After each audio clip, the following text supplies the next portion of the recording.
क्या आप जानते हैं कि अंग्रेजों भारत छोड़ो का नारा देने वाला शख्स एक मुसलमान था। मुंबई में पैदा होने वाले यूसुफ मेहर अली ने ही 1942 में सबसे पहले इस नारे का प्रयोग किया। साइमन गो बैक का नारा भी यूसुफ मेहर अली ने दिया था। मुसलमानों ने भारत की आज़ादी में बड़ी ही क्रांतिकारी भूमिका निभाई। असहयोग आंदोलन की शुरुआत मुसलमानों ने ही की थी।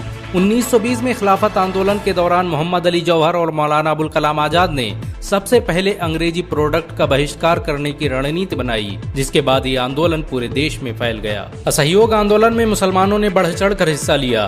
भारत के सबसे बड़े शुगर व्यापारी हाजी सबू सिद्दीक ने अपनी शुगर फैक्ट्री पूरी तरह से बंद कर दी। ये फैक्ट्री इतनी बड़ी थी कि इसके जरिए बनाई गई शुगर पूरे इंग्लैंड में इस्तेमाल की जाती थी। बहुत कम लोग जानते हैं कि बाटा कंपनी भी मुसलमानों की थी, जिसे असहयोग आंदोलन के दौरान एक अंग्रेज ने खरीद लिया था। आपको ये जानकर शायद हैरानी हो कि भगत सिंह का केस लड़ने वाला शख्स भी एक मुसलमान था। बैरिस्टर आसिफ अली ने भगत सिंह का केस तब लड़ा जब कोई भी भगत सिंह का साथ देने को तैयार नहीं था। इंकलाब जिंदाबाद का नारा देने वाले हसरत मोहानी भी एक मुसलमान थे। उन्होंने ही भारत की आज़ादी की रूपरेखा तैयार की थी। इतिहासकारों के मुताबिक 1857 में होने वाले विद्रोह में 50,000 उलमाओं को फांसी दी गई और लाखों मुसलमान सरेआम कत्ल कर दिए गए। 1857 में दिल्ली से लेकर कलकत्ता की रोड पर ऐसा कोई पेड़ नहीं था जिस पर मुस्लिम उलमाओं की लाशें न टंगी हो। मुसलमानों ने ही भारत की आज़ादी के लिए पहली जंग लड़ी। मैसूर के सुल्तान हैदर अली और उसके बेटी टीपू भारत की आज़ादी के लिए शहीद होने वाले पहले शासक थे। मशहूर क्रांतिकारी अशफाकुल्लाह खान सबसे कम उम्र में फांसी पाने वाले भारत के पहले व्यक्ति थे। बहुत कम लोग जानते हैं कि जय हिंद का नारा एक मुसलमान आबिद हसन सफानी ने दिया था। ये नारा आज भी भारतीय सेना और शासकीय प्रणाली में सम्मान स्वरूप इस्तेमाल किया जाता है। तिरंगे का निर्माण करने वाली सुरैया तैयब जी भी एक मुसलमान थी। उन्होंने ही भारत के राष्ट्रीय ध्वज को वर्तमान रूप दिया था। कानपुर में पैदा होने वाले अजीमुल्लाह खान ने ही मादरे वतन भारत की जय का नारा दिया था, जिसमें बाद में कुछ सांप्रदायिक लोगों ने माता शब्द को जोड़ दिया। आपको ये जानकर शायद हैरानी हो कि भारत का पहला राष्ट्रीय गीत अजीमुल्लाह खान ने ही लिखा था। बहुत कम लोग जानते हैं कि मौलाना कासिम नानोतवी ने दारुल उलूम देवबंद की स्थापना अंग्रेजों को भारत से निकालने के लिए की थी। इस मदरसे का मकसद देश में ऐसे नौजवानों को पैदा करना था जो भारत की आज़ादी में योगदान दे सकें। रेशमी रुमाल आंदोलन की शुरुआत करने वाले मौलाना महमूदुल हसन और मौलाना उबैदुल्ला सिंधी दारुल उलूम देवबंद के ही छात्र थे।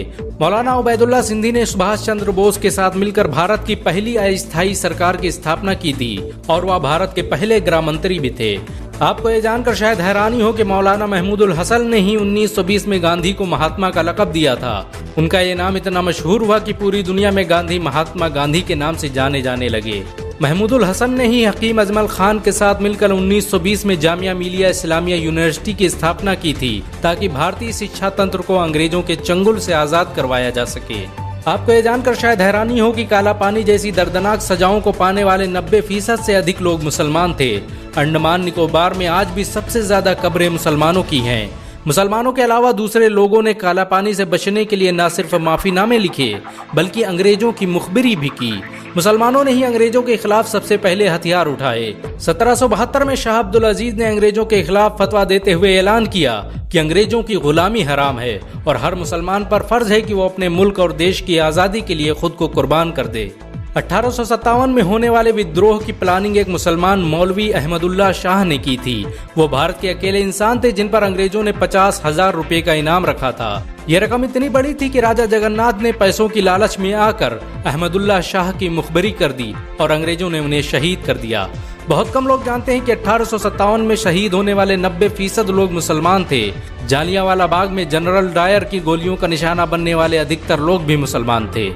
भारत की आज़ादी का नेतृत्व करने वाले संगठन इंडियन नेशनल कांग्रेस के 9 से अधिक प्रेसिडेंट मुसलमान रहे। गांधी जी ने अफ्रीका में जहां वकालत की पढ़ाई की, वो कॉलेज भी एक भारतीय मुसलमान का था और वह जब भारत में आए तो उन्होंने आज़ादी के लिए अली ब्रदर्स के साथ काम करना शुरू किया, जो कि मुसलमान थे। बहुत कम लोग जानते हैं कि 1921 में केरल के मुसलमानों द्वारा अंग्रेजों के खिलाफ लड़ी गई जंग में 3,000 से अधिक मुसलमान शहीद हुए थे और 50,000 मुसलमानों के जेल में कैद कर दिया गया था। ये आंदोलन मोपला मुस्लिम आंदोलन के नाम से जाना जाता है। 1942 में शुरू हुए भारत छोड़ो आंदोलन की रूपरेखा मौलाना अबुल कलाम आजाद ने तैयार की थी। संविधान निर्माता डॉक्टर भीमराव अम्बेडकर को पहचान दिलाने में मुसलमानों का बड़ा योगदान रहा है। 1946 में जब भीमराव अंबेडकर दलित होने की वजह से इलेक्शन हार गए तो बंगाल मुस्लिम लीग ने उन्हें मुस्लिम इलाके से इलेक्शन लड़ने की दावत दी। इस तरह भीमराव अंबेडकर संविधान सभा का हिस्सा बन सके। अगर मुसलमान भीमराव अंबेडकर को इलेक्शन न जिताते तो उन्हें कभी भारत के संविधान को लिखने का मौका न मिलता। भारत की आजादी के लिए सबसे ज्यादा लेख, शायरी, गीत और किताबें मुसलमानों ने ही लिखी। अल्लामा इकबाल के जरिए लिखा गया सारे जहां से अच्छा आज पूरे भारत में गाया जाता है।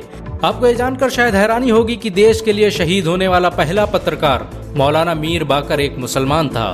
भारत की आजादी के लिए मुस्लिम राजाओं और महाराजाओं ने अपने खजाने खोल दिए। कोलकाता के हाजी उस्मान सईद ने अपना सब कुछ भारत की आजादी के लिए कुर्बान कर दिया। हाजी उस्मान की अमीरी का अंदाजा इसी बात से लगाया जा सकता है कि 1920 तक कोलकाता में बनने वाला हर स्कूल और हर बड़ी बिल्डिंग उन्हीं की थी। कोलकाता के पहले सुपर स्टोर कैश बाजार की बुनियाद हाजी सईद ने ही रखी थी, लेकिन बाद में उन्होंने अपनी सारी दौलत देश को दान कर दी और खुद एक किराए के घर में रहने लगे। अमीर हमजा और अब्दुल हबीब यूसुफ मरफानी जैसे मुसलमानों ने अपनी अरबों रुपये की संपत्ति देश की आज़ादी के लिए कुर्बान कर दी। सुभाष चंद्र बोस द्वारा अफगानिस्तान में स्थापित की गई सरकार में 9 में से 5 मंत्री मुसलमान थे। भारत की आज़ादी के लिए देश भर में मौजूद मस्जिदों को किलों की तरह इस्तेमाल किया गया।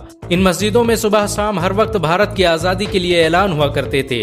आज़ादी के वक्त कोई मस्जिद ऐसी नहीं थी जिसकी दीवारों पर मुसलमानों का खून न लगा हो। इन सब के अलावा ऐसे करोड़ों मुसलमान हैं जिन्होंने भारत की आज़ादी और उसकी अस्मिता के लिए अपना सब कुछ कुर्बान कर दिया। सच तो ये है कि भारत की आज़ादी मुसलमानों के बगैर मुमकिन न थी। भारत आज भी आज़ादी के लिए मुसलमानों का एहसानमंद है। अगर एक मुसलमान होने के नाते आपको गर्व महसूस हुआ हो तो इस वीडियो को लाइक और शेयर जरूर करें। ऐसी और वीडियो को देखने के लिए हमारे चैनल को सब्सक्राइब करें, घंटा जरूर दबाएं।